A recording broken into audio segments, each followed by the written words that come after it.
Olá, boa noite.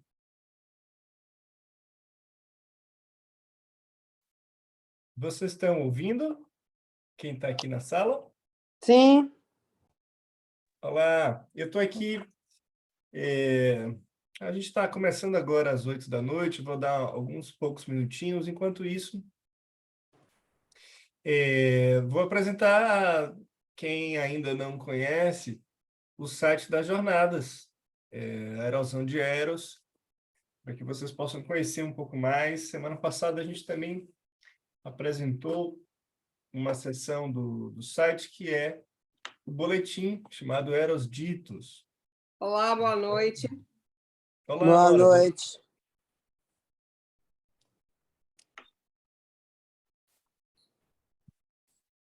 Para aqueles que ainda não fizeram a sua inscrição, basta entrar aqui no site das jornadas, vocês conseguem acessar através do site da própria Seção Bahia, bp.org.br/BA.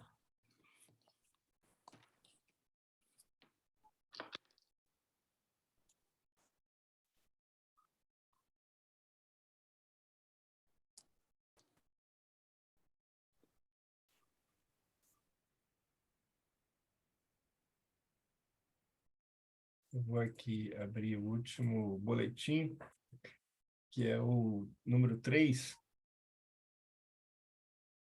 A gente conta com textos muito, muito ricos mesmo, né? Da Ana Lúcia Lutebar, Sérgio de Matos, e a terceira parte também da nossa convidada das jornadas, Rosa Lopes. Então, é sempre um convite mesmo a poder acompanhar o que a produção do boletim tem trazido. Vou aproveitar e passar o vídeo do convite ao nosso coquetel dançante, que vai acontecer no dia 11 de novembro, às 6h30 da noite.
Erosão de Eros, Sublime Bolero, Coquetel Dançante à Luz da Lua, a 26ª jornada da EBP Bahia e do IPB Bahia desejam sua presença na sexta-feira, dia 11 de novembro, às 18h30.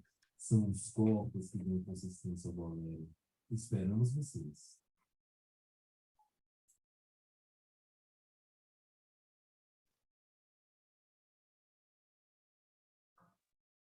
Boa noite. Boa noite. Boa Olá, noite, boa noite. Nora. Boa noite, Luiz. Luiz. Luiz, eu vi que você já está aqui. Boa noite. Eu tô aqui.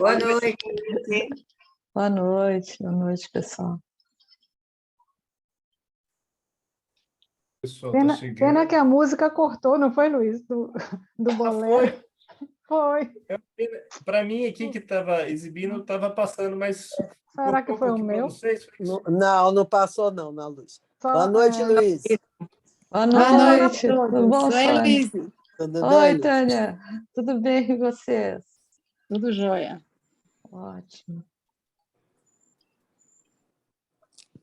Então, eu queria estar presencialmente aí com vocês. Pois Luiz. é, ótimo. Em breve. Sim. Então, já estamos chegando 8h05, eu acho que a gente pode ir iniciando nossa noite de hoje, a gente está dando seguimento à apresentação e comentários dos eixos temáticos a partir de convidados que temos recebido com muito prazer aqui na Seção Bahia. E hoje à noite é a vez de recebermos com prazer nossa colega, membro da EBP, da AMP, diretora da Seção Sul da Escola Brasileira de Psicanálise, Luíse Lulier. É um prazer, Luíse, contar com sua apresentação, sua fala, sua enunciação aqui entre nós. A gente que tem feito esse trabalho que é preparatório para nossas jornadas e que ter o contato e ouvir o que também colegas de outras sessões pensam sobre aquilo que a gente está propondo é enriquecedor e com certeza vai tocar todos que estão aqui caminhando para a nossa jornada que vai acontecer em novembro. Mas antes de passar a palavra para você, Luíse, eu gostaria de convidar a minha colega Nora Gonçalves, que está à frente desse eixo temático, a erótica do eixo normativo, para fazer uma breve palavra sobre o eixo que a gente vai estar dedicado essa noite. Então, vou passar a palavra para Nora e, em seguida, nossa convidada está com a palavra. Nora, por favor. Boa noite, Luiz. Boa noite a todos. Boa noite, Luiz. É um Boa noite. prazer que você tenha aceitado esse convite da Comissão Científica. A Sônia falou com você. Eu adorei você ter aceito.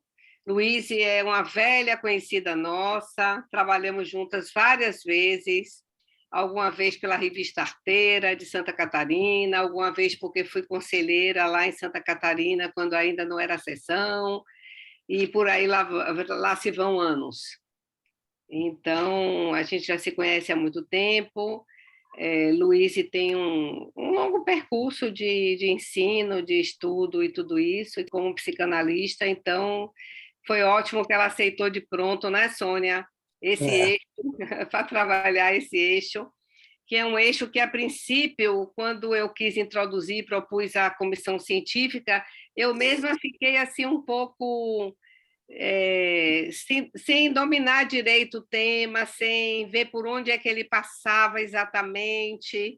E aí fui me dando conta, aos poucos, de como tinha coisa importante ali, né?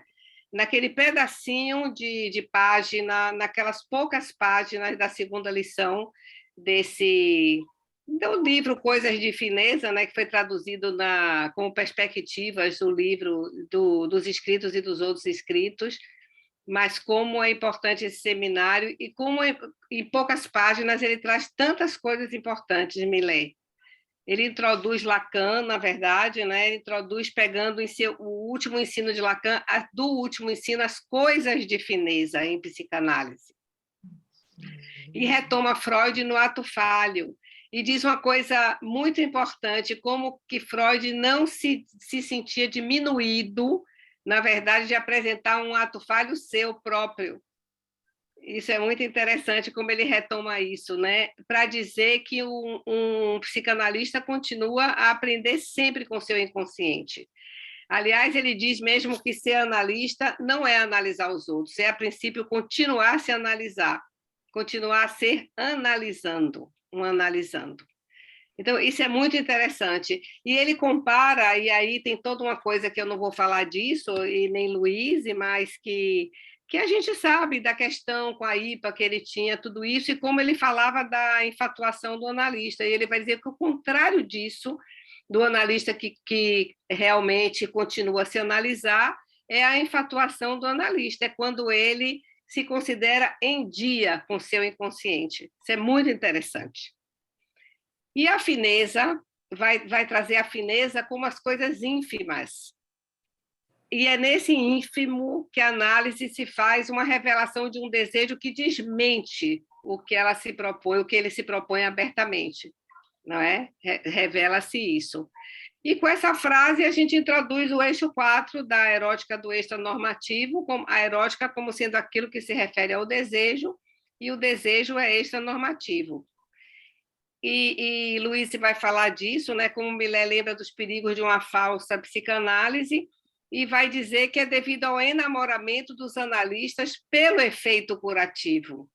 É muito interessante isso também, que eles se equivocam por defender seus efeitos terapêuticos ante o outro da saúde mental, não é? E a gente lembra de que isso também foi um movimento de uma certa época, não me lembro o ano agora, mas era uma questão que veio a partir do relatório do INSERM, que é a psicanálise na França, que a psicanálise ficou em último lugar nos efeitos terapêuticos, e quando, na verdade, a gente sabe que não é isso, né? Que ela tem efeitos terapêuticos de qualquer maneira, mas ela é muito diferente, e ele faz questão de afirmar a diferença da psicoterapia e da psicanálise aplicada. E, no mais, é isso, dizer que ela parte de uma falha estrutural, não é? Da ausência de relação sexual, e que essa ausência de relação sexual torna inválida qualquer noção de saúde mental e qualquer pretensão de volta a uma normalidade que não existe. Porque cada ser falante, né, cada parletre, na autenticidade de seu gozo, inscreve justamente o oposto de uma ordem normativa. Né? E a psicanálise vai justamente validar isso, vai validar um desejo autêntico, um desejo que comporta um não como todo mundo, não é? E vai partir para o que a gente sabe e que Lacan enfatiza tanto em seu último ensino, que é na diferença absoluta, que é na singularidade que se obtém de cada parletre, etc. Então, obrigada, Luiz, mais uma vez, de ter aceito, e vamos lá, ouvir o que você tem para dizer. Tá bom, bom. Boa noite a todos, a todas. Boa noite. Eu quero começar agradecendo por esse convite que me foi transmitido por Sônia Vicente e depois foi reforçado pela Nora. É um convite que eu recebi com bastante alegria e um pouco de receio, porque apesar desse curso ser um curso que eu gosto muito e já tinha trabalhado bastante com ele, eu me dei conta ao retomar o livro, né? Que meu livro bastante marcado, que essa lição eu não tinha lido, não tinha feito essa lição. Então, fiquei um pouco receosa, mas, ao mesmo tempo, me abriu essa oportunidade, então, de estudar muito. Né? E é exatamente o fruto, né, o resultado desse estudo, então, que eu trago hoje aqui para compartilhar com vocês, para a gente ver como a gente pode trabalhar, né, e avançar um pouco com esse tema. Bom, como a Nora já adiantou, então, a erótica do extranormativo é um tópico dessa segunda lição. Mas Miller havia concluído a lição anterior com duas perguntas. A primeira delas é: para onde vai a psicanálise? A segunda pergunta: e, supondo que ela possa, para onde ela deve ir? Para onde vai e para onde deve ir? Né? São duas perguntas cuja resposta ele vai elaborar, então, na segunda lição. Ele desenvolve essas questões em 2008, mas elas continuam nos interrogando até hoje, em 2022. Fortemente, por sinal, ante o cenário social, político, pode-se dizer mundial, que a gente enfrenta hoje. Né? Então, são questões que eram fortes, pertinentes em 2008 e hoje, mas a gente pode dizer também que elas são sempre atuais, que elas estão presentes de uma maneira mais ou menos explícita ao longo de toda a história da psicanálise. É uma história que se desenvolve na tensão entre, de um lado, pressões e concessões na direção do seu enquadramento, do enquadramento da psicanálise, né? Em um discurso que não é o seu, o discurso do mestre, e, de outro lado, a resistência através do trabalho que Lacan definiu no ato de fundação de sua escola, como aquele, e cito Lacan agora, que no campo aberto por Freud, restaure a sega cortante de sua verdade.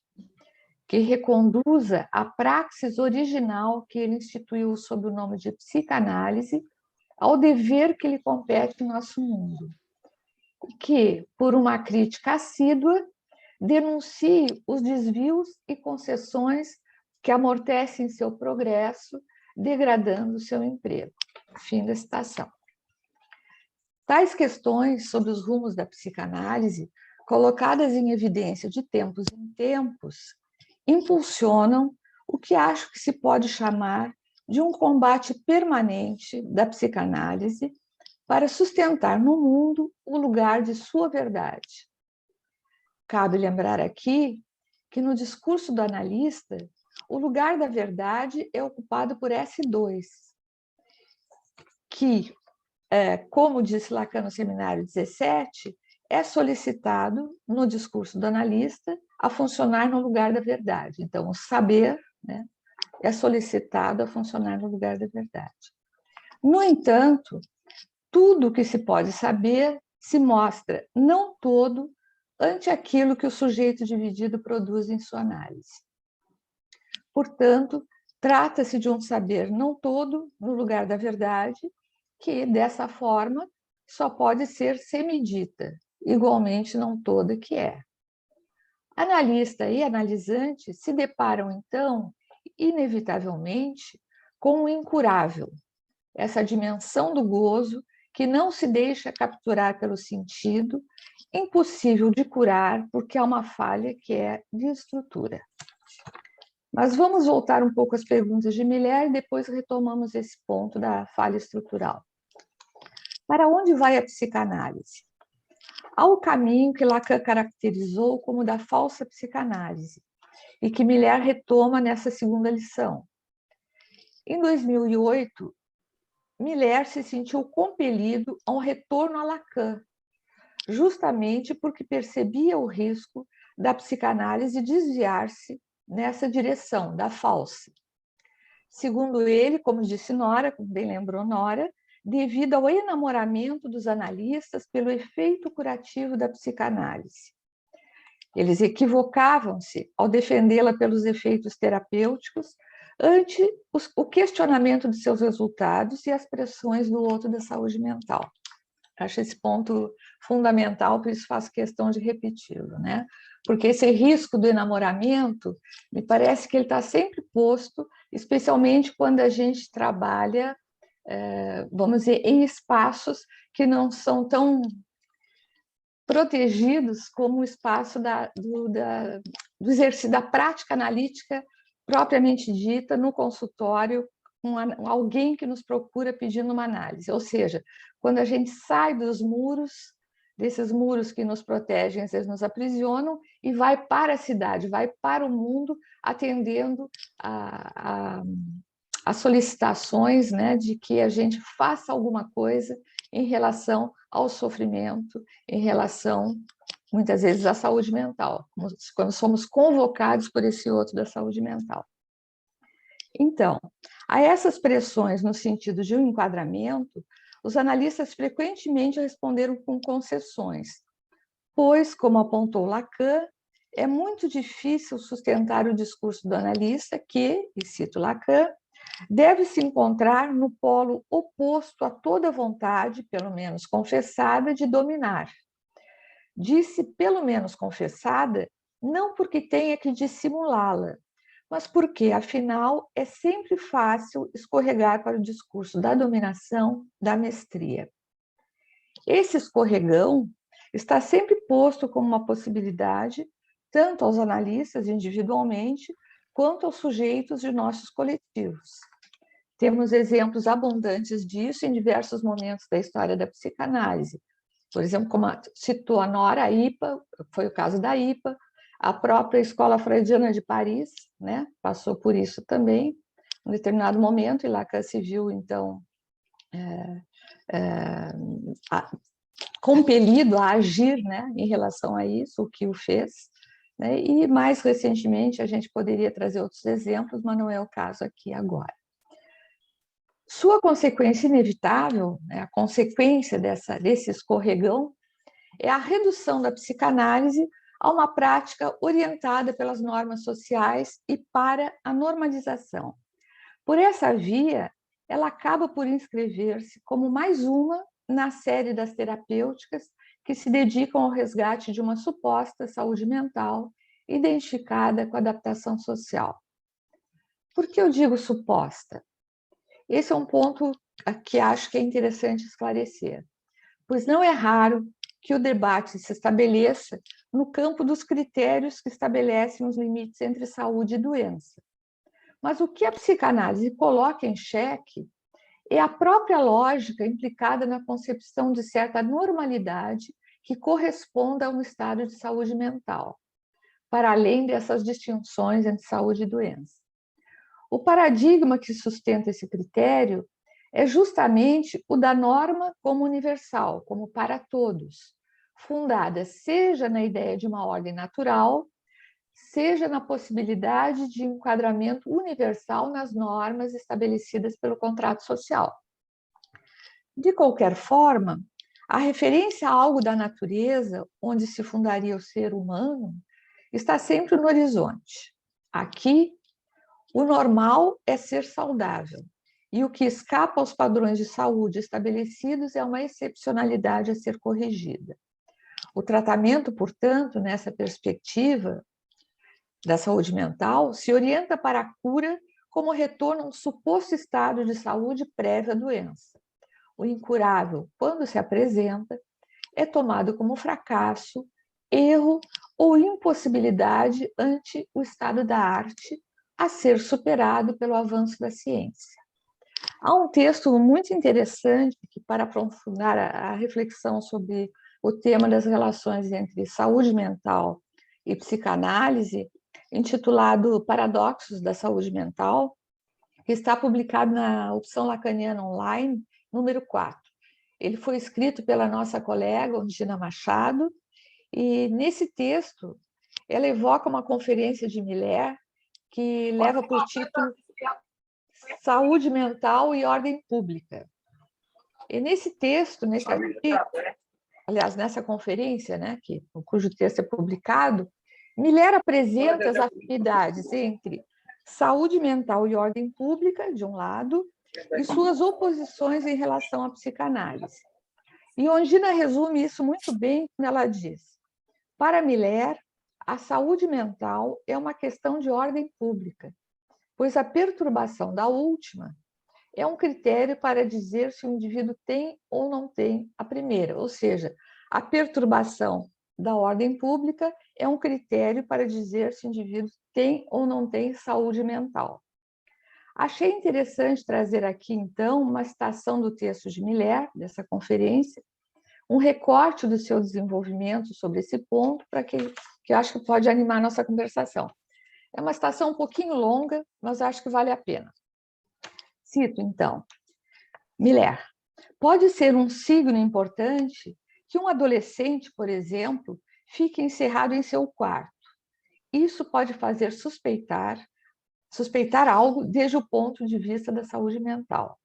Pouco mais adiante, ele vai dizer: parece-me, ademais, um fato de experiência, segundo o testemunho daqueles que trabalham nas instituições correspondentes, que a saúde mental é fundamentalmente, vejam aqui, uma questão de entrar, de sair e também de voltar.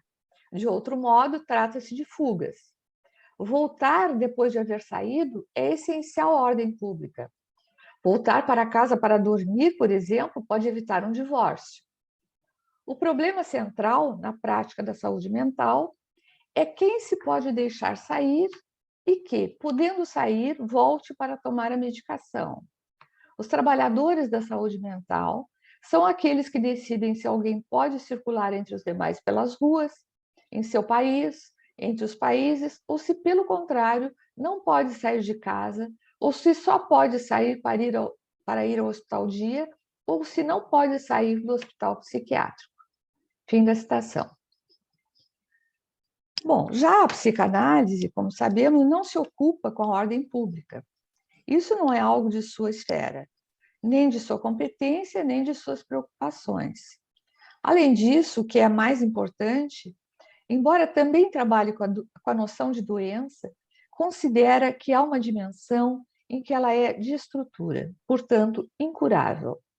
Tomo as palavras de Ondina Machado, mais uma vez, porque ela vai dizer que isso, porque do inconsciente somos todos doentes, padecemos dele. Não podemos, então, falar de saúde, nem tampouco de doença, já que a saúde é incompatível com o sintoma com TH aqui, né? Resto de gozo, diferença absoluta, e a doença se exprime no inconciliável do gozo com a civilização. Uma forma de dizer desse incurável, assim como fez Lacan e nós repetimos, é não existe relação sexual. Como escreveu Nora no texto para o eixo 4, eu a cito aqui, sabemos que a psicanálise, desde Freud, parte do princípio de uma falha estrutural. Essa falha, para Lacan, é da impossibilidade da relação sexual, nunca preenchendo a distância de um sexo a outro. Aliás, é em decorrência dessa falha que disse Miller, que cito agora também, não há ninguém que possa estar em harmonia com sua natureza. E em cada um se aprofunda essa falha. Não importa como a designemos, a falha do fato de que pensa e que, por isso, nada do que faça é natural, porque refletido, reflexivo. Em outras palavras, visto que não segue qualquer programa natural nem guarda relação de harmonia com as normas sociais, mas é determinado pela contingência, o desejo é, então, por definição, extranormativo. Milero diz assim, é uma propriedade fundamental do ser falante. A causa do seu desejo sempre tem a ver com um encontro. O seu gozo não é genérico, não tem a ver com a espécie. A modalidade própria do gozo tem a ver, em cada caso, com uma contingência, com um encontro. Constata-se, portanto, que não há coincidência entre os paradigmas orientadores do tratamento na psicanálise e na saúde mental. A posição ética da psicanálise, que reconhece e tira consequências dessa falha estrutural do incurável do gozo, conduz à verdadeira psicanálise, no sentido de Lacan, como disse Miller, ou seja, aquela que se põe no rastro do desejo e visa isolar para cada um sua diferença absoluta, a causa de seu desejo na sua singularidade. Isso é uma citação de Miller, né? Se remetendo a Lacan. Bem, o rastro que uma análise segue é constituído, então, pelas coisas ínfimas que a sua fineza, a fineza de uma análise pode capturar, pavimentando o caminho para a revelação de um desejo que desmente o que se propõe abertamente, que está do lado oposto de qualquer norma.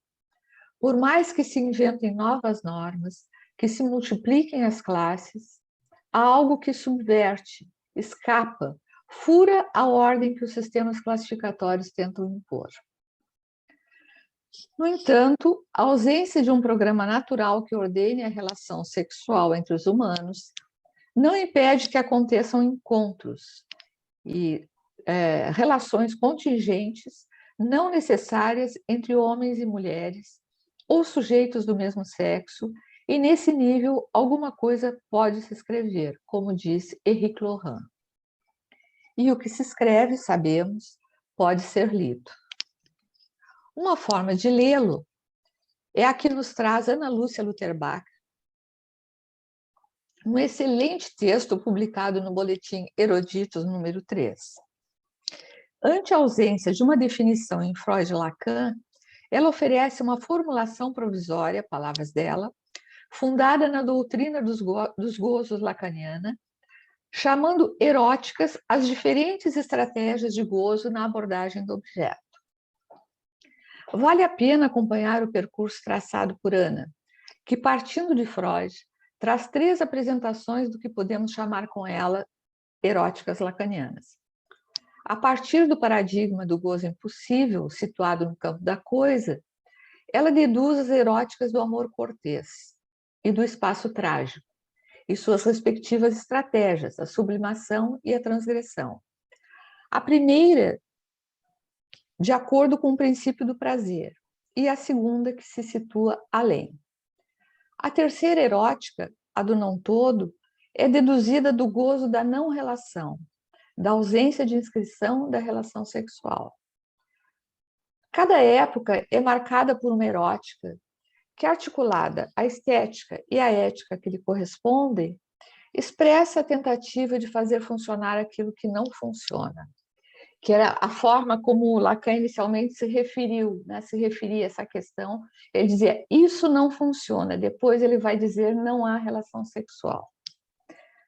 Embora as duas primeiras eróticas apresentadas por Ana Lúcia possam ser situadas historicamente em um tempo anterior ao que vivemos, basta irmos ao cinema, ao teatro, assistirmos a um seriado e mesmo acompanharmos relatos de experiências passionais para constatar que as estratégias que as caracterizam, sublimação e transgressão, continuam presentes na contemporaneidade. Até mesmo na forma de versões atualizadas do amor cortês e do espaço trágico, que povoam o imaginário a despeito do Tinder e dos aplicativos similares. Continuam por aí, né? Essas influências. No entanto, o que caracteriza a nossa época é a erótica do não todo, como resposta ao gozo impossível. Perspectiva que Ana Lúcia nos coloca nos seguintes termos. Não há relação é a maneira de Lacan abordar os impasses contemporâneos, quando a sexualidade não está inteiramente regida pela lei do pai e as formas tradicionais da relação não são mais suficientes para dizer o que ocorre no campo do sexo. Em outras palavras, visto que ele não... Opa, desculpe, peguei a página anterior aqui. Situa as questões colocadas por Nora em seu texto para esse eixo nessa perspectiva, em que a satisfação é abordada pela via do gozo. Relembrando essas questões são: de que maneira essa erótica se apresentaria na nossa clínica a partir do impossível da relação sexual, de um lado, e de outro das fórmulas da sexuação? Que modos de escrever o gozo, já que nas fórmulas da sexuação trata-se da escrita do gozo para cada ser falante? E, finalmente, terceira questão, quais distinções temos como exemplo de respostas a essa erótica? Bom, eu fui capturada nessas três questões pelas referências à nossa clínica, a escrita do gozo para cada ser falante e exemplos de respostas a essa erótica, que me permitem retomar a via pela qual iniciei esta fala, o caminho que Miller aponta como aquele da verdadeira psicanálise. Ou seja, o caminho de uma praxis orientada pela escuta e pela leitura de como cada um e cada uma se vira, ou ao menos tenta se virar, né, com o impossível da relação sexual, de como recorre às estratégias que caracterizam as diferentes eróticas para constituir sua solução singular ao incurável do gozo, sublimação, transgressão, satisfação. Assim como podemos dizer, na dimensão da sexualidade, a cada um o seu sexo, aqui poderíamos dizer a cada um sua erótica, seu aparelho do desejo, que opera para cada um e para cada uma, de acordo com aquilo que o causa. É nesse sentido, penso eu, que se pode afirmar com Miller que a erótica faz objeção à saúde mental, ao mesmo tempo que constitui a via privilegiada de uma análise, e em que, aí sim, pode propiciar efeitos terapêuticos que vêm por acréscimo à experiência analítica. E cito novamente Miller, não quando reconduz a norma, e aí reside uma diferença imensa, né? E sim quando autoriza o desejo no seu desvio constitucional. Sujeitos vêm para análise com sua queixa, com sua vergonha com relação a seu gozo. Os efeitos terapêuticos da análise não consistem em reconduzir esse desvio à norma, mas, ao contrário, em autorizá-lo quando ele se fundamenta no autêntico. Bom, Acho que o meu tempo estourou, não é, Nora?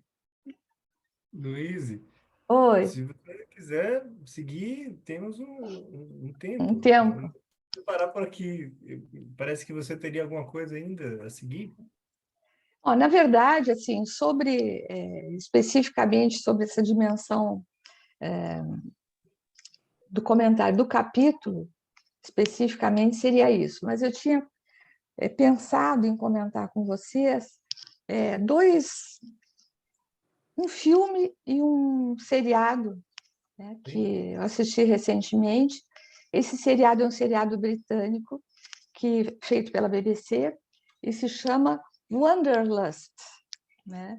E bem interessante, assim, quando eu recebi essa indicação, foi uma indicação verbal, a pessoa falou Wanderlust, e é Wander com A, né? Mas eu escutei Wanderlust, e o Wonder vem de maravilha, de maravilhoso, enfim, né? Então eu escutei desejo maravilhoso, aí eu fui atrás do que seria, tentar entender o que era, e descobri que maravilha tem a mesma origem de milagre, né? Então alguma coisa, mas não era nada disso. É wonder com A e significa alude a esse caráter errático do desejo, né? Vaguear. No ser... Oi? Vaguear, vamos dizer assim, algo que... Também alguma coisa assim do vaguear, né? Mas eu associei então com essa dimensão errática, porque depois assistindo ao próprio seriado, eu não vou dar nenhum spoiler aqui, mas eu vou fazer um pequeno comentário. Me pareceu que era exatamente isso, porque o seriado é esse, o filme chama Diorama, e é um filme dinamarquês, sobre um casal dinamarquês, do ponto de vista, assim, vamos dizer, artístico e estético, Diorama é assim, um encantamento. Se tiverem que escolher, eu acho que valeria a pena escolher Diorama. Mas eu não tive tempo de ver mais vezes para fazer uma análise mais profunda. Mas Diorama trata de uma maneira muito original cenas assim muito corriqueiras da vida de um casal, do casamento. O tema é a questão da monogamia. Eles colocam em questão essa história da monogamia e a dificuldade de viver, né, um relacionamento monogâmico. Mas é muito mais rico do que isso.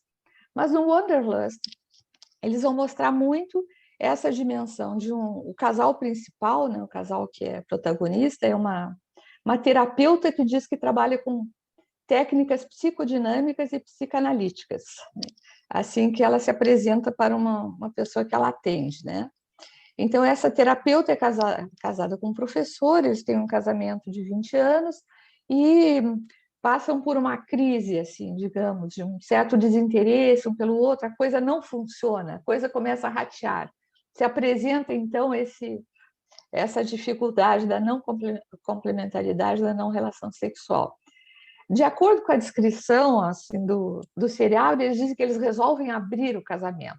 É verdade, mas a coisa é um pouco mais complicada do que isso, né? Então, a gente vou falar só sobre o casal principal, são vários casais ali, mas o casal principal é muito politicamente correto. É um casal que faz muita questão assim de ser certinho, de fazer as coisas de uma maneira muito certa. E é muito interessante ver todo o esforço que eles fazem para encaixar, de alguma forma, esse desejo que quer, né? Wander, quer andar por aí, né? Quer sair por aí, na vida deles, na rotina deles, inclusive familiar. E tem uma cena que eu acho muito interessante, me chamou muita atenção, quando na mesa de refeições com os 3 filhos, eles têm 3 filhos entre adolescentes e adultos, eles resolvem comunicar aos filhos que eles vão sair com outras pessoas. A cara dos filhos é impagável, assim. Os atores são muito bons, eles têm um excelente desempenho, com mínimas expressões, assim. Então, os filhos ficam assim, que, né? Espera, uma filha que fala, os outros ficam mudos. Essa filha diz assim, espera aí, o quê? É só isso que diz. Mas, então, eu recomendo, assim, porque eu acho que é bem interessante. Depois a gente pode voltar a falar, se alguém mais assistiu, talvez traga para a discussão. Mas, por enquanto, o que eu tinha a falar era isso. E fico à disposição de vocês para a gente, então, conversar.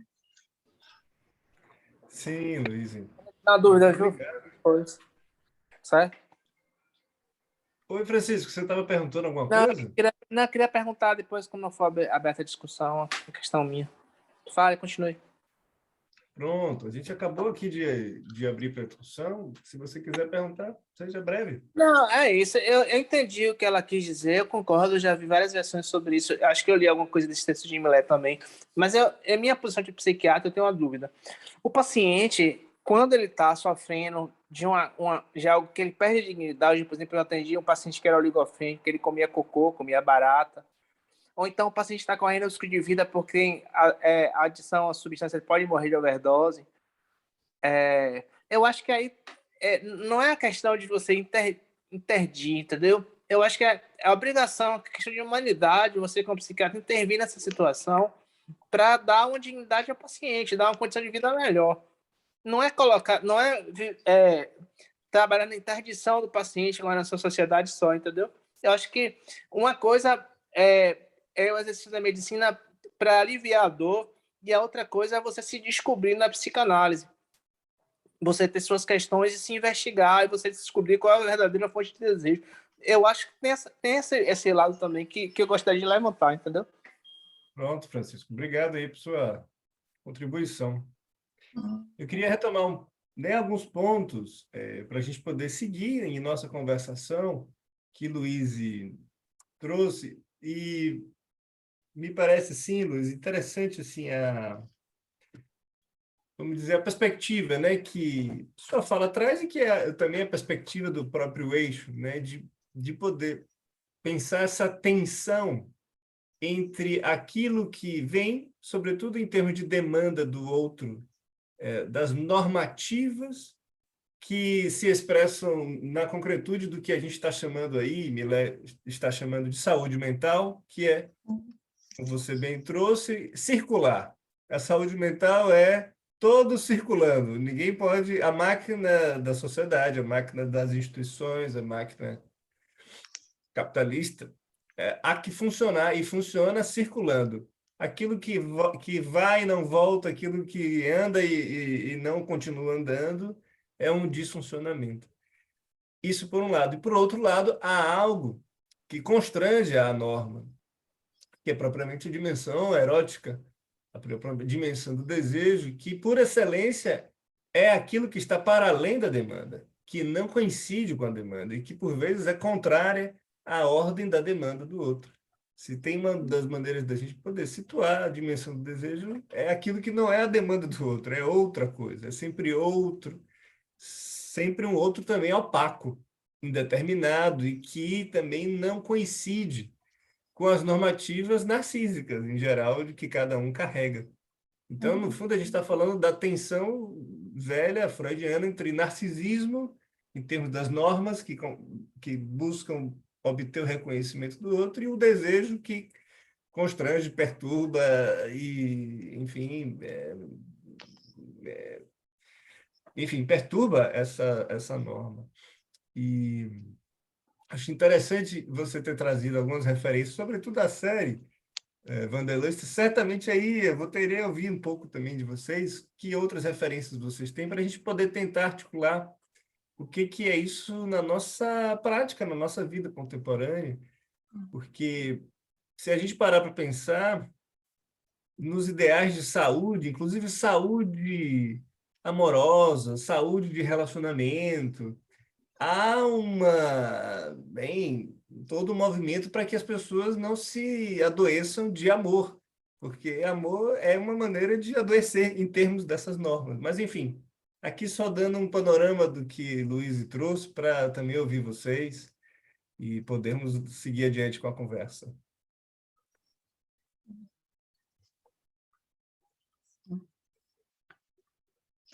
Tem já que ninguém se inscreveu, vou só fazer mais um comentário que eu lembrei. Tem um paciente dessa terapeuta que pergunta a ela aliás, não é um paciente, é um cara lá que ela tem uma história, né? Ele pergunta a ela qual a principal razão pela qual as pessoas procuram, né, tratamento?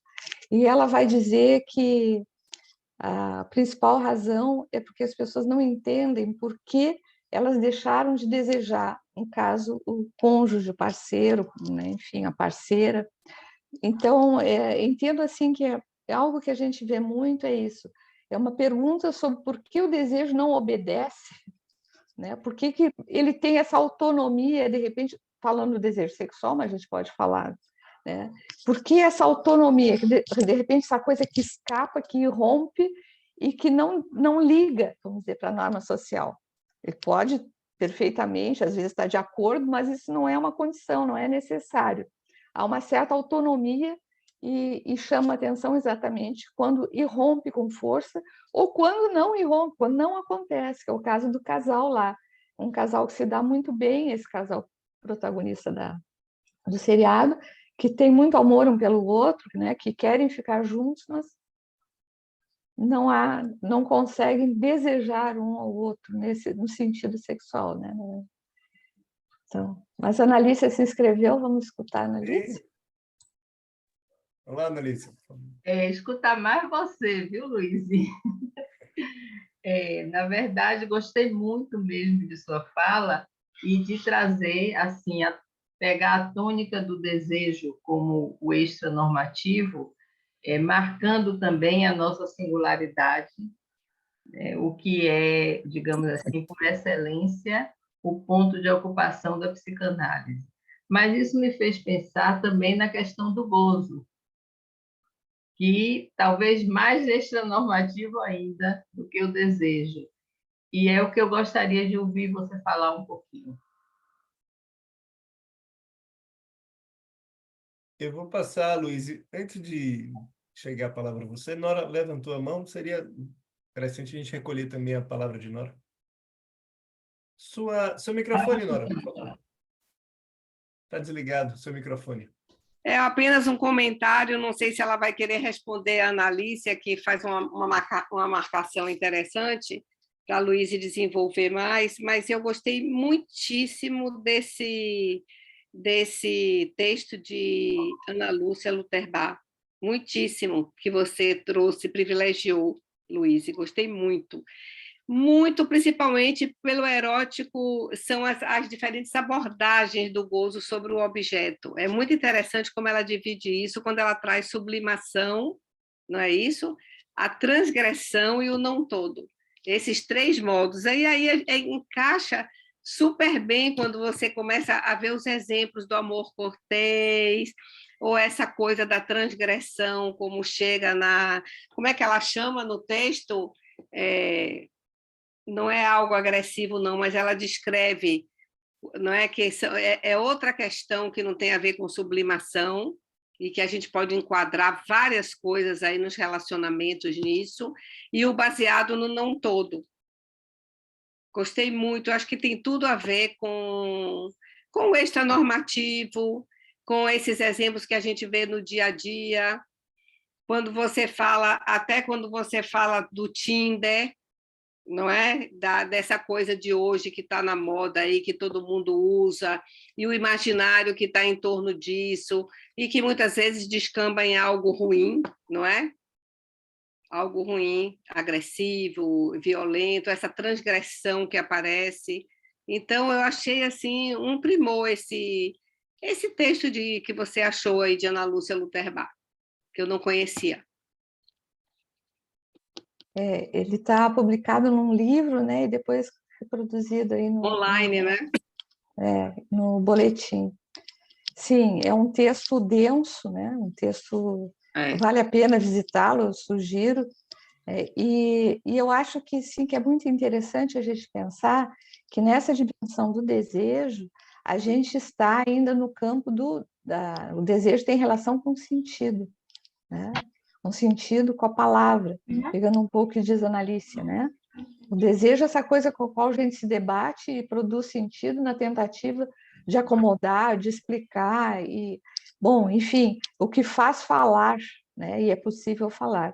E eu acho que o gozo tem essa característica bem diferente, que é exatamente que ali não é? A opacidade, né? E a mudez, de certa forma. É ali, quando se depara com algo do gozo, ali a palavra estanca, né? Então, vejo, são duas forças poderosas que não são sem relação. E acho que outra coisa bem importante da gente salientar, talvez aqui também, seja a relação do desejo com a norma, né? Ou seja, o desejo se define como extra, como, né, fora da norma, mas ele não é sem relação, né? Exatamente por isso ele se define como fora. Quando Até se pensa... porque, Luiz, e até porque ele tem a ver com o desejo do outro, com o sentido do desejo que a criança vê no outro materno, não é? E essa coisa do falo, que a gente sabe de como ela se enfia nesse lugar para satisfazer, que não satisfaz, não é?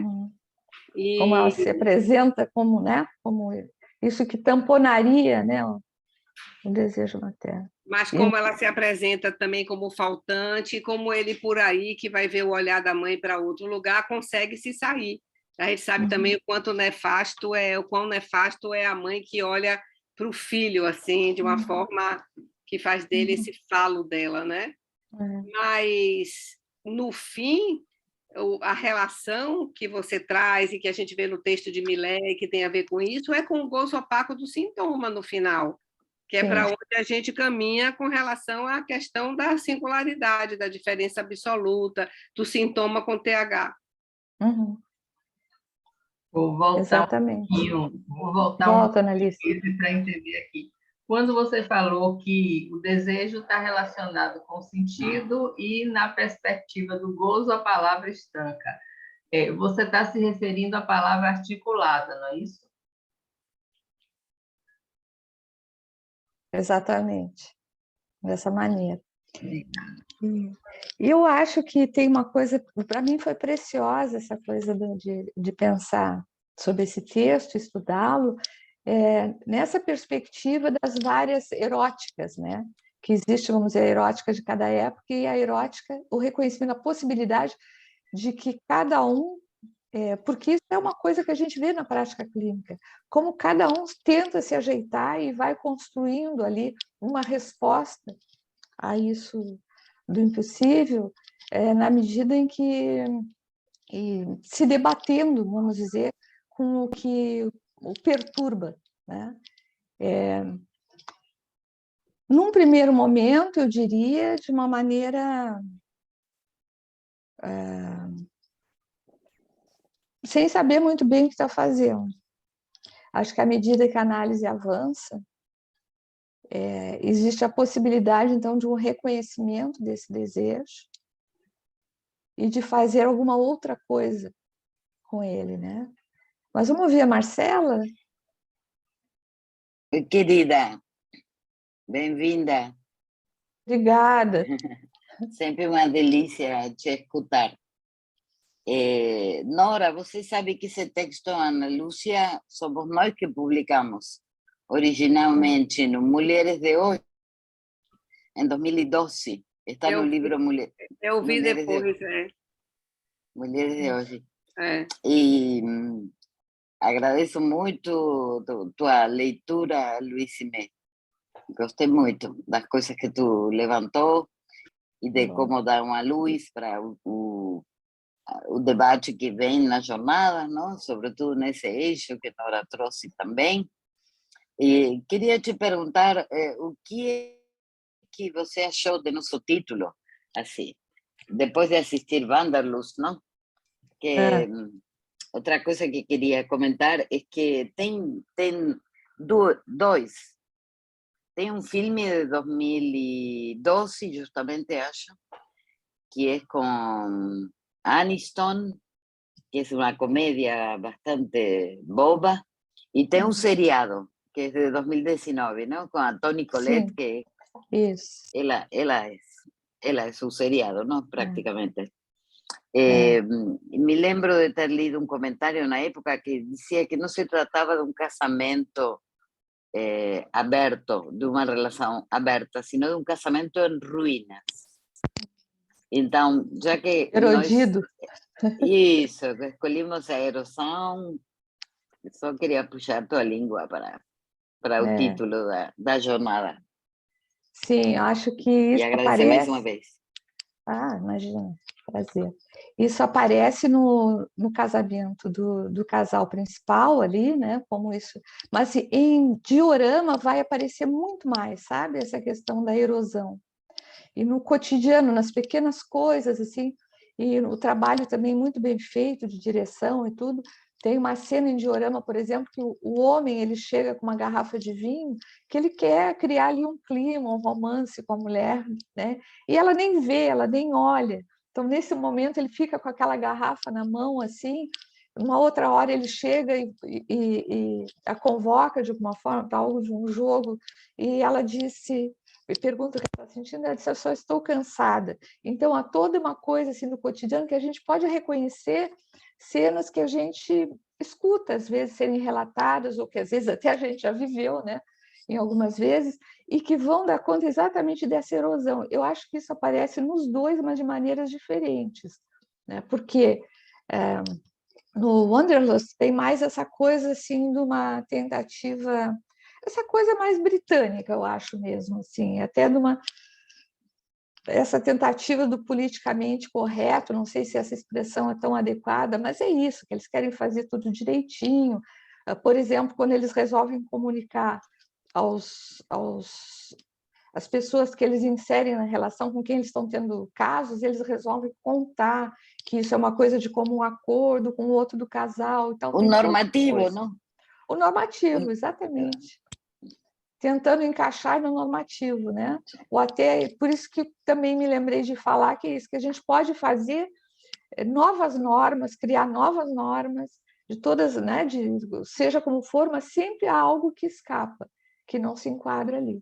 Que essa tentativa só vai complicando as coisas.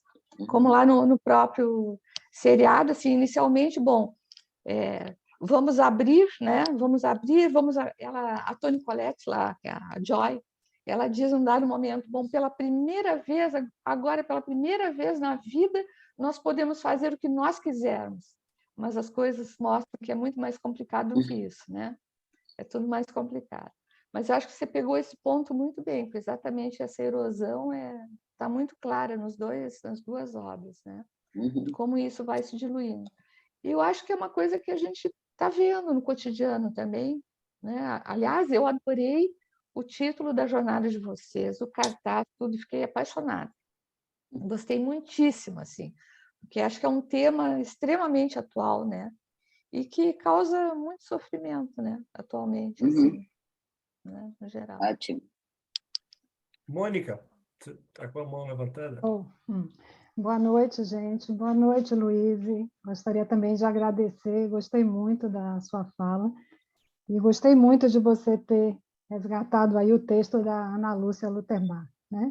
Que traz as eróticas. Aí eu vou, já que Marcela trouxe a questão aí do nosso título, né, da jornada, eu também vou usar aqui um pouquinho com ele, lhe provocando, se a gente poderia, assim, né, resgatando ela traz, né, as três eróticas, do amor cortês, do espaço trágico e a erótica do não todo, né? E cada uma ela articula com uma estratégia, né? Do amor cortês com a estratégia da sublimação, do espaço trágico com a transgressão e a erótica do não todo. E ela fala com a satisfação. E ela fala que seriam três modos, né? De se haver a sublimação, a transgressão e a satisfação. Será que a gente como é que a gente poderia pensar? Uma ousadia aí, a erosão com essas eróticas, né? Será que a gente poderia, estou provocando, né? Um pouco, né? Hoje a gente podia falar algo, você pensaria algo aí sobre, né? Será que a erótica está erodida ou é muita viagem? Não sei, eu acho. Você disse que ia me provocar, me provocou mesmo. Eu fico assim, e agora? Será que a gente podia falar numa erosão aí das eróticas? Se alguém mais quiser entrar aí. Você trouxe, Mônica, para fazer um contraponto aos exemplos que a gente trouxe até então, de casais, casamentos, relações longas e essa erosão, né, essa ruína do desejo, e pensar a erosão de horas em outra referência que também a gente percebe na clínica e também como, inclusive, fato social. As pesquisas mostram, e a gente ouve, que os jovens transam menos do que se falava que transava, pelo menos em outras épocas.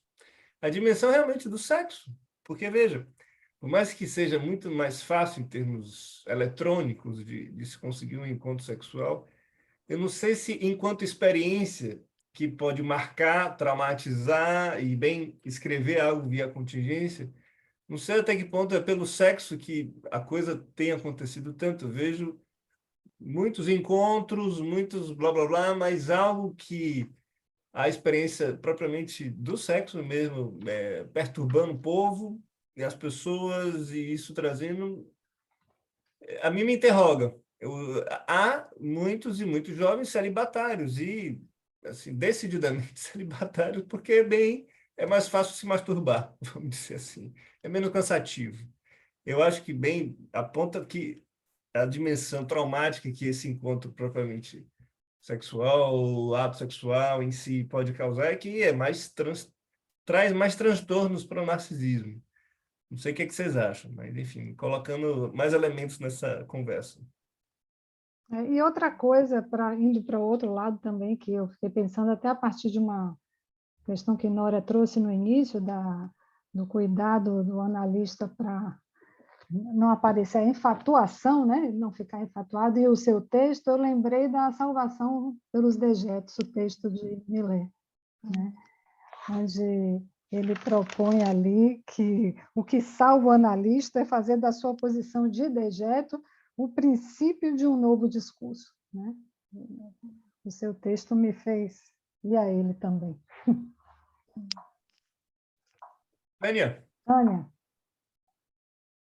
Oi. Então, obrigada, Luiz. Bem bacana aí, ó. Não só o seu texto em si, né, mas as referências que você trouxe. É interessante, Mônica, você trazer essa questão da salvação pelos dejetos, porque eu estava aqui exatamente, Luiz, pensando em tomar a erótica pelo viés dos restos, né? Porque é assim que Millet toma a questão da erótica na erótica do tempo. Né? Eu estava me lembrando, eu fui lá pegar, né, o livro e ele vai trazer justamente a salvação pelos dejetos é a salvação pelos restos, e a gente sabe que os nossos restos é o que temos de mais preciosos, e com ele que fazemos o sintoma, né? O santome no final de análise. E aí eu achei muito interessante uma passagem que você resgatou também: saúde é incompatível com o sintoma com TH, porque o sintoma é o incurável, é o resto, não é a invenção. E aí eu estava lembrando da pergunta de Francisco. É interessante, Francisco, essa ideia, porque o extranormativo aborda, né, o viés do desejo e um pouco mais, como a gente está vendo agora, tem um pouco de sair da norma quando você trabalha com o resto, quando você pensa em salvar pelo dejeto, que Mônica está lembrando. Quando o amor mais digno é aquele que salva pelos dejetos. Então, Francisco, não se trata de querer, digamos assim, de não cuidar do bem do outro, não é essa a questão, né? É o que está em questão na nossa experiência. E aí eu fiquei pensando, a partir do que você traz, Luiz, se a gente, né, pode formular que a nossa experiência analítica, a experiência que a gente vivencia, que a gente conduz, é uma erótica. Sim. Né? Pode Sim, pensar, exatamente. Não é? Quer dizer, tem um conceito, até mesmo, podemos elevar, né, essa dignidade, digamos assim, de conceito, porque eu, né, fiquei pensando que a nossa experiência, o singular, né, do desejo que a gente trabalha, é porque inclui... Né, eu acho que existe uma dimensão erótica, uma dimensão ética e uma estética também, né? Esses três elementos estão presentes na experiência analítica, né? E, aliás, eu queria retomar também com a resposta ao Francisco, eu acho que o que está colocado nesse curso que Miller coloca, ele vai fazer a distinção, né? Porque um analista, nada impede que também um analista faça psicoterapia, como ele diz, quer dizer, um termo mais adequado ao que se faz, mesmo sendo psicanalista, quando se está em determinados espaços, que é melhor chamar de psicoterapia. Nada impede que o faça, nada impede que faça outras coisas, faça outro tipo de intervenção, mas então ele não estará praticando, não será uma análise, não se tratará de uma análise, não se será tratará os de efeitos ciência analítica. terapêuticos, os efeitos terapêuticos, né? Isso. Rápidos até, digamos, algumas Exato, vezes. E eu acho que é isso que é para que se cuidar da psicanálise, vamos dizer, cuidar do campo da psicanálise, é cuidar de manter essa diferença, de frisar essa diferença, de zelar por isso, né? Que exatamente esse caminho mesmo, né, esse percurso que segue o rastro do desejo, né? Para usar a expressão que ele traz. Né? E eu acho que isso é extremamente importante. E, bom, é interessante pensar assim, fiquei pensando nessa questão da erosão de Eros, né, no próprio seriado e no filme também, porque ao mesmo tempo que é uma erosão de determinados laços, pelo menos no seriado vai se mostrando que outros laços vão se constituindo. A gente fica pensando, eu fico pensando hoje em dia, existe mesmo, a gente sabe que existe uma grande crise das relações, mas já vejo, pelo menos tenho visto aparecer o cansaço do Tinder, o cansaço das relações assim, né, várias coisas, e a busca de algo mais, uma certa revalorização, certo movimento de revalorização do laço mesmo, né? Do laço com o outro. Então, pode ser que por aí surja alguma coisa de novo, né? Esses movimentos, assim como a gente não acredita no progresso linear, sempre na direção do bem, né? A gente também não precisa... O novo é resgatar o velho, né, Luiz? Exatamente. O velho e bom namoro. Velho e bom namoro, né? Pegar na mão, abraçar, beijar e tal. Então, e esse caminho, né? Se a gente pensar mesmo a questão da erosão, né? Depois da erosão vem alguma coisa, algo se faz. A ideia dos dejetos e dos restos acho que tem a ver com isso também, com esses restos aí, né? Dessa forma de organização, que é possível fazer para cada um. Né? Nora, e em seguida, Pablo. Eu achei interessante a pergunta de Tânia, que eu acho que a gente pode pensar nisso mesmo, que a erótica, como sendo uma das diferentes abordagens do gozo sobre o objeto, essa erótica do não todo, que eu acho que tem a ver com o percurso analítico. É possível pensar nisso, sim. Eu acho que é possível, a meu ver. Temos que fundamentar melhor. Porque se a gente, só um pitacozinho em relação a isso, se a gente for pensar na erótica do amor cortês e do trágico, nós estamos sob a égide do nome do pai, não é? É isso. E do não todo, não. E do não todo, na pluralização dos nomes do pai, na pluralização dos objetos. É a relação que você está trazendo na hora do feminino ao final de análise, né? É isso. É isso. Agora, você falando, Luiz, eu me lembrei que depois da erosão da terra, a gente pode semear algo. Semear algo novo.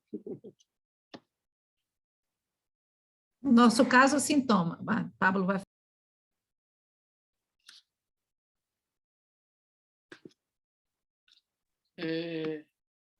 Boa noite, bom, agradecer a Luís a apresentação. Só queria fazer um comentário em relação à intervenção de Francisco da saúde mental e a psicanálise. Sí, que realmente são dois campos diferentes. A saúde mental tem um campo dela próprio que não impede que alguém se oriente na psicanálise para intervir nele. Mas os casos que Francisco ilustra, me parece que são casos extremos, onde não aparece a dimensão eros. Parece que está mais ligados à pulsão de morte mesmo, e não há lugar para a intervenção. Não é que não seja psicanálise, sino que não há lugar para a psicanálise operar aí.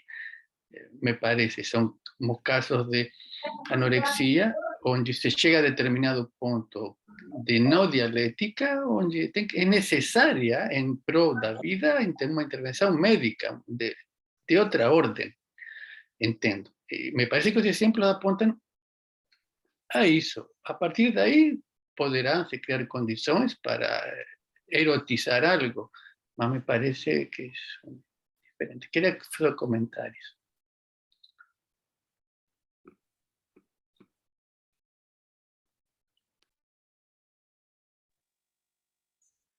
Estava falando muda.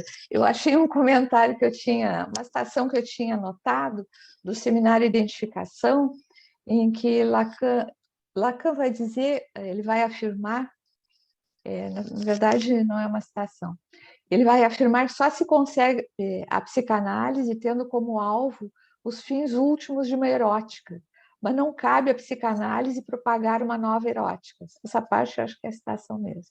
Cabe aos analistas se aterem a soluções singulares em cada caso, uma vez que mesmo nas pessoas mais normais isso não funciona. Estamos aqui no tempo, isso não funciona ainda, né? Que é a formulação anterior a não há relação sexual. Então, eu diria isso. Só se concebe a psicanálise tendo como alvo os fins últimos de uma erótica. Então, seria o caso da gente pensar que ela se orienta para e por uma erótica, né? Mas não proporia, não cabe propor nada nesse sentido. E a outra anotação, a propósito do que o Luiz falou, que eu tinha feito, é relativa, em uma fantasia, né? Miller dizia, estava falando de uma prática, uma nova prática que fizesse face ao contemporâneo no século XXI, né? E ele falava naquela época, e cito aí, novos reais dos quais o discurso da civilização hipermoderna dá testemunho, com os quais teríamos que nos haver. E ele dizia, então, que a relação dos dois sexos entre si tornar-se-á cada vez mais impossível e que o um sozinho será o estándar pós-humano. O um sozinho comandado por um mais de gozar que se apresenta em seu aspecto mais ansiogênico. Né? Então, em relação ao que... Oi? Um sozinho e seus gadgets à mão. Seus gadgets. Aparelhos de gozo à mão. E é interessante, porque no próprio seriado do Wanderlust, eu não quero dar spoiler, mas eu fico trazendo uns pedacinhos, né? A questão autoerotismo aparece em diversos momentos, né? Como uma saída ali na impossibilidade vamos dizer, do encontro, né? Do encontro com o outro. A gente vê isso no caso da protagonista mesmo, da Joy, e vê no caso de um outro personagem que é vizinho, casado com, enfim, com uma mulher que não quer mais ficar com ele e tal, e que ele é flagrado por uma colega de trabalho quando ele está se masturbando na sua sala de trabalho, no seu local de trabalho, né? Então, há várias alusões a isso, e eu acho bem interessante isso. Né? Se a gente for pensar... Bom, que se diz que, no fim, todo gozo é autoerótico, mas nós não estamos falando só de gozo, estamos falando de encontro possível. Né?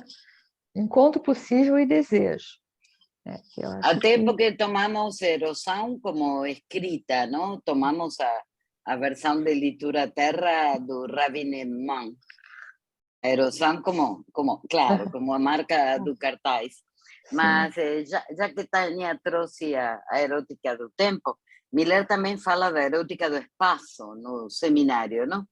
E me lembro que uma das coisas que ele diz da erótica do tempo é que precisaríamos falar da música e da diferença com a pintura.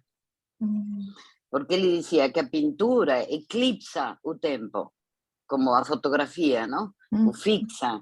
E a música, pela relação que tem com o objeto, pelo contrário, move, não? E que objeto estaria em questão na música? O objeto voz. E me parece que estamos vendo nas últimas 2 semanas de que maneira a voz pode vir a dar mudanças na agonia política que estamos vivendo, não? Há certa erótica da voz. Agora, o que você trouxe eu achei muito importante, e Lacan diz expresamente que a psicanálise não propõe nenhuma erótica. Es una de las discusiones con Paul Laurent Assun y con miembros de otras escuelas, ¿no? A erotología de pasaje, no sé si conocen esa discusión sobre cierta erotología que podría se desprender de uma análise, de Alush, eso, de Alush. ¿Y por qué iríamos en otro camino? Tomar a voz como dejeto, tomar a erótica do tempo e do espaço em função daquilo que pode furar tempo e espaço e não eclipsar como no narcisismo do célibe ou do masturbador ou da teoria sueca do amor, que Ondina justamente nos passou também essa referência. Vimos esse filme, ficamos bem alucinados. Que tem tudo a ver, não, com isso que Luiz Felipe trazia. Muita coisa para investigar. Então, Marcela, eu não sei se eu entendi bem o que você colocou, mas como a gente poderia entender, então, esse momento em que Lacan, no Seminário de Identificação, ele diz, então, que não cabe a psicanálise propagar uma nova erótica. Isso combina com o que você trouxe? Eu não entendi muito bem. Sim, claro. Não teríamos como propagar uma nova erótica, porque seria como fazermos existir a relação sexual, por um lado, e por outro, indicar quais são as coordenadas do gozo, que acho que é o que a protagonista de Wanderlust faz. Por isso ela é terapeuta que utiliza técnicas, é como uma sexóloga do discurso, isso que a psicanálise não pode ser. Não? Saber nomear por onde está o gozo que você deveria obter. Olha, o gozo feminino se chega assim em 3 passos. Coisas que acontecem, que a gente vê, não? Que isso rola. Só pelo nome erótica do não todo, a gente vê que não pode, mesmo que ela esteja ali, não se pode ter como um fim, senão vai virar uma norma, uma nova norma. Exato. Porque senão a erótica seria exatamente uma norma, né? Uma normativa. Imagina a infatuação da gente que saberia como orientar o gozo de cada um. Não é só um problema de se virar, sino que nós saberíamos como as pessoas se viram. Seria o cúmulo da infatuação, não? E é impossível, porque o gozo é o que há de mais singular, né? E o fato de dizer não todo já está dizendo isso, né? Que não se solta uma só palavra. Ele sendo não todo, não se solta, né? Uma só palavra no seminário. Sobre ele, né? Nada. Nada. Exatamente aí que se... Agora, eu não sei se ficou claro o que eu quis dizer, Luiz, eu não falei da propagação, pelo contrário, achei muito interessante quando você retomou isso. O que quis falar é a relação da erótica com os restos, né, que nos são tão preciosos, né? Quando ele vai falar na erótica do tempo, na abertura, o que ele nos diz é que a erótica do tempo, justamente, Marcela, ele fala do espaço, e ele vai nos dizer que a erótica do tempo é um resto da... Agora fugiu aqui.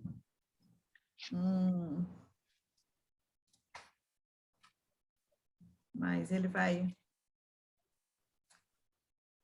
A erótica do tempo é um resto da cosmologia ou da física, né? E aí, a partir dessa colocação, eu fui, né, pegando o gancho do que a Mônica trouxe, né, sobre o lugar dos restos, né, que torna a psicanálise extranormativa, porque o normal é não dar nenhuma importância aos nossos dejetos, ao sonho, ao ato falho, né, que são os nossos dejetos.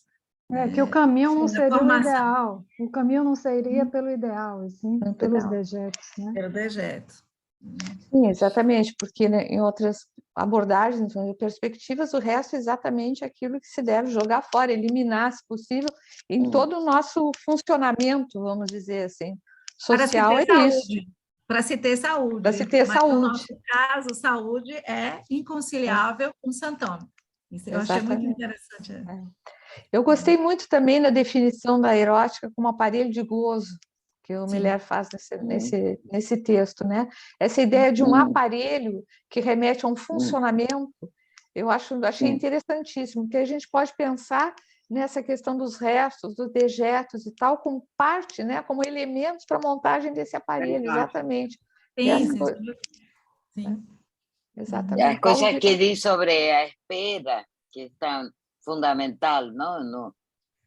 Na erótica conjugal, podríamos decir así, ¿no? A espera, cosas que Miller dice nesse seminário, que não tenham lido, é incrível, é muito lindo. Como põe a erótica do tempo melancólico com a erótica do tempo maníaco, histérico e obsessivo. É fantástico esse seminário, muito rico. No Rio, né? Não foi no Rio que ele falou? Foi. A Erótica do Tempo, foi osso de análise, foi aqui, e a Erótica do Tempo, acho que foi no Rio, sim. E a Lógica da Cura em Minas. Exatamente, abril de 2000, que é o Lapsus, né? Que é os usos do Lapsus depois, que ele retoma muita coisa, foi no mesmo período. Foi abril de 2000, no Rio de Janeiro, o 10º Encontro Brasileiro. Analice, você levantou a mão? Na verdade, não seria propriamente para entrar nessa discussão, mas é que eu estou recebendo aqui no celular uma mensagem de Sônia, que pediu que eu avisasse que a conexão dela caiu e ela não está conseguindo entrar. Que pena. Então, ela passa que eu transmitisse isso para vocês. Tá certo. Ô, Luiz, sobre o tempo que você fala, eu acho que já chegamos nesse tempo. Do jovem, do sozinho, com seu gozo. E aí, eu achei legal, Marcela, essa referência que você faz da diferença entre a tela, seja a tela e a música, porque, bem, com música fica menos difícil ficar sozinho, vamos dizer assim. Sem dúvida. As músicas são feitas para as pessoas se beijarem. Vamos se tocarem. Se deleitar. Vamos a recortar algumas coisas para o próximo boletim, gente, porque na erótica do tempo ele se pergunta também se as preliminares sexuais, por exemplo, levam no mesmo tempo de um lado ou outro a fórmula. E o pós-coitum animalum tristum é do lado do homem ou da mulher também? Eu sei lá, umas perguntas que ele faz sobre o tempo e a erótica, que são geniais, verdadeiramente. Podemos trazer algumas coisinhas. Os que suspendem o gozo para poder manter o desejo. Não? O sexo tântrico, todas essas coisas. Miller toca em tudo isso nesse seminário. É muito bacana. Que tem a ver com a espera, justamente, né, que você traz, né? Tem a ver com essa dimensão da espera. Sim. Que seja... Sim. A erotização disso, não? Da espera. Que também não promovemos, espera na sala de espera, promovemos não, também não. Sim, também. Mas... Tá certo. Muito interessante. Eu acho que tem assim, algumas... Bom, não sei, estou achando um espetáculo essa discussão e vendo como vocês avançaram bastante, né? Claro, né? Na preparação de tudo isso, e enquanto que para mim foi bastante nova essa abordagem. Então, acho que eu estou mais aprendendo aqui com vocês do que qualquer coisa, antes por ter preparado o texto e agora também, né? E pensando algumas coisas assim que eu considero bastante desafiadoras. Porque se é verdade essa coisa dos uns sozinhos e que a gente se defronta com isso cada vez mais, eu acho que a pergunta, a questão sobre como trabalhar com isso, né, nessa dimensão, na medida em que nós não visamos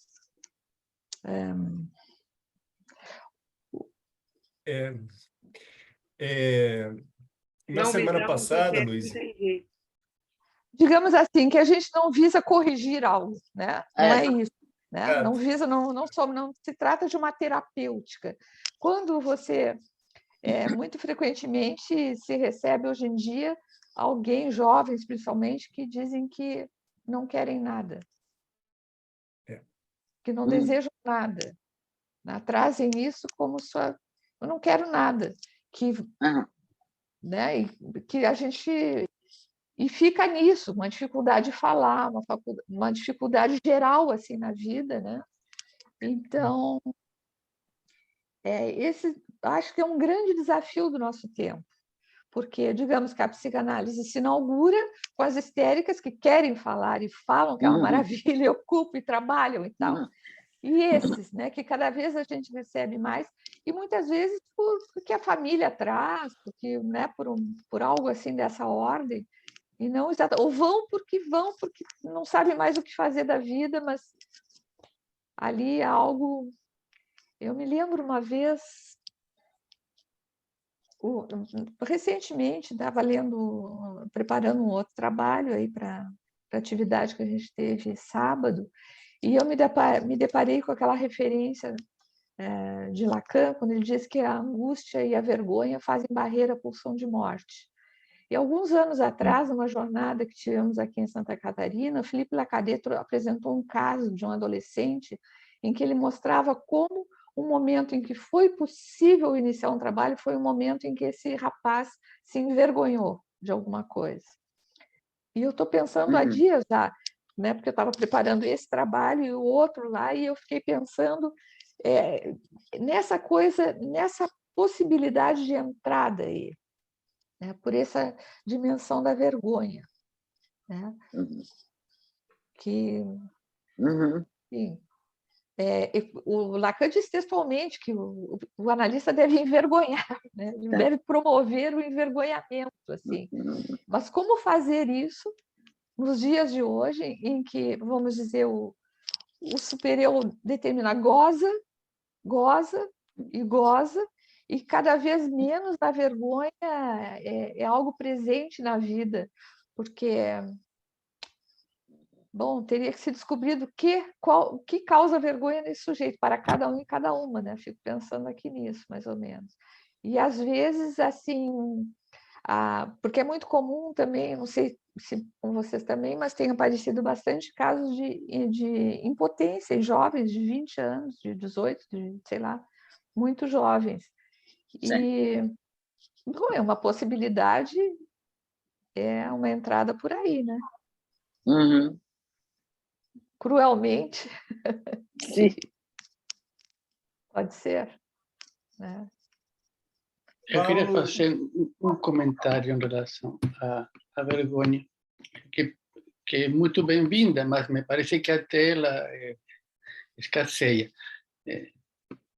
Mas, eu não entendi bem o que você falou, Pablo. Que a vergonha é bem-vinda, mas até ela escasseia. Agora, lembro de ter lido, se se sente culpa pelo que se fez, se envergonha pelo que não se fez, porque não se esteve à altura. E essa época é muito rica em uma exigência tão grande de realizações que a vergonha pode ser realmente um efeito por não conseguir estar à altura do que a época exige. Então, acho que há um terreno fértil para se envergonhar por não estar à altura dos ideais da época. Acho que sim. Agora, eu me interrogava, ouvindo você falar, se a culpa e a vergonha brilham por sua ausência. Talvez a chance de um analista como un Eros estar con a seta y o arco y a seta listos para soltarlo cuando algo da perplexidad ya aparece, cuando no hay respuesta, que un lapso en donde algo dice acontece, a chance de que algo de una erótica entre. Se lo curaba eso en cuanto você fala. Nora, você tinha levantado e depois... Levantei, não sei por que saiu, mas eu levantei. Tá aqui, eu levantei. É o seguinte, queria fazer uma pequena torção para um lado que eu considero importante, e que fez parte até de uma apresentação dos conselheiros da MP, uma certa época, 2012, por aí, não sei. E Milé apresentou também, estava tratando disso na época, mas é interessante a gente pensar sobre esses uns sozinhos, que, na verdade, a escola é feita de uns sozinhos, a escola. Ela é feita de uns sozinhos, cada um com seu sintoma, supostamente que tenham terminado suas análises ou que estejam no andamento delas em direção ao fim, seja ao passe ou não, mas a escola é feita de uns sozinhos e que se juntam, digamos assim, para tratar, né, disso, para tratar até mesmo dessa solidão do que é o trabalho do psicanalista, se juntar. Então, tem toda uma, digamos assim, uma relação um pouco de tensão entre os uns sozinhos e esse eros que, de alguma forma, nos junta. Eu acho que também é do lado do eros. Eu acho que é aí que se faz a distinção entre a solidão e o isolamento, né? Sim. Okay. Sozinhos, mas não isolados, né? Sozinhos, mas não isolados. Mas a cada um o seu sintoma, entende? A escola é feita disso, com sua singularidade. Então, aí você percebe que toda hora, hoje menos, eu acho, mas numa certa época, muito mais, lógica de grupo que se apresenta e que a gente tem sempre que trabalhar com isso, de não deixar. Então, tem toda uma lógica aí que parte desse princípio fundamental da não relação sexual, da impossibilidade da relação sexual, e que a gente é fruto mesmo de um mal-entendido, que cada um está com seu sintoma, e que se trata disso, dos uns sozinhos, da singularidade, e que a gente tem que lidar com isso mesmo, estando junto, com uma certa dose de eros, digamos assim, que nos anima. Esse mais de gozar que faz a gente estar aqui, por exemplo, hoje. Acabou a hora? Porque eu estou vendo o horário. É um comentário muito rápido, Luiz, que a fala sobre a vergonha me fez lembrar um texto belíssimo de Lígia Gorini sobre a performance. Quer dizer, no século XXI, somos o século da performance, que sucede o século da depressão, né? Que é uma das razões, não se alcançar, morrer por não se alcançar de vergonha, por não se alcançar essa performance. E eu queria trazer que, quando você traz a questão da vergonha, me lembra essa expressão, morrer de vergonha, que faz uma oposição a eros, mas toca o gozo. Né? Então, se o sujeito, né, eu morri de vergonha, você sabe que ali tem alguma coisa da dimensão do gozo, né? Porque nesse momento de declínio do discurso, né, declínio da oratória, da possibilidade de falar, né? São nessas pequenas expressões que a gente pode fazer do limão uma limonada. Né? E também uma outra coisa, a vergonha, a gente associar ao acontecimento de corpo. Eu não sei como, né? Mas na sessão de Minas do ano passado eu conversei muito com o Henry sobre isso, né? A relação da vergonha, né? Portanto, é um tema, né, muito fascinante, com o acontecimento de corpo. Né? Bom, mas era só a questão da performance mesmo que eu queria retomar. E, Nora, você me fez lembrar a nota italiana, né? Que é onde ele traz essa questão da escola. Do amor mais digno, né? O amor mais digno, exatamente. Acho que aí a gente podia pensar de que se trata quando se fala desses uns sozinhos que somos nós, né? Que eu acho que é um sozinho na relação com o seu sintoma, com o seu gozo, né? É nessa dimensão, né? Que exatamente aí sim somos todos sós, assim, por mais que se faça, vamos dizer, um esforço, né? E se busque de alguma forma falar sobre isso, transmitir alguma coisa, mas há uma dimensão de solidão irredutível. E eu acho que é disso que se trata, né? E por isso eu acho bem interessante a gente lembrar sempre dessa coisa, que a grande...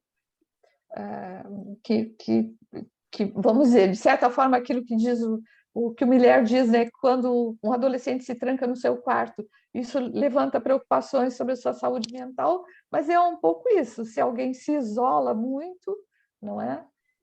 isso vai um pouco além, ou é diferente, pelo menos não é a mesma coisa, não coincide exatamente com isso que a gente fala quando fala dos uns sozinhos. Pelo menos até o momento eu entendo dessa forma.